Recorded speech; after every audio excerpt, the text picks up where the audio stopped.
Hello everyone, ఈరోజు ఒక super healthy and very tasty recipe రాగి జావ చూపించబోతున్నాను. ఈ సమ్మర్లో ప్రతిరోజు చిన్నపిల్లల నుండి పెద్దవారి వరకు అందరూ తాగితే చాలా మంచిది కదా.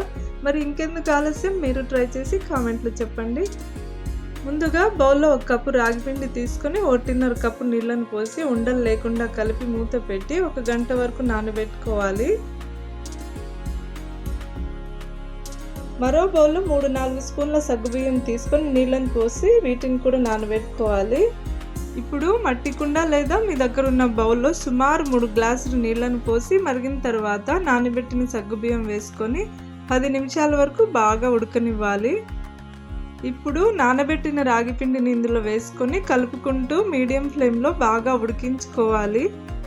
ఈ రాగి జావను బ్రేక్ఫాస్ట్లో కానీ డిన్నర్లో కానీ తీసుకుంటే వెయిట్ లాస్ అవ్వాలి అనుకునే వారికి చాలా మంచిది.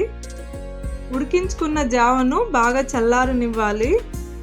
1 కప్పు పెరుగు తీసుకొని బాగా బీట్ చేసుకొని రాగి జావలు పోసుకోవాలి. కన్సిస్టెన్సీ చూసుకొని కొద్దిగా నీళ్ళను కూడా పోసుకొని తగినంత ఉప్పుని వేసి బాగా కలుపుకొని కట్ చేసిన ఆనియన్స్, పచ్చిమిర్చి వేసుకోవాలి. అంతే, ఎంతో టేస్టీ అయిన రాగి జావ ready. Like, share and subscribe.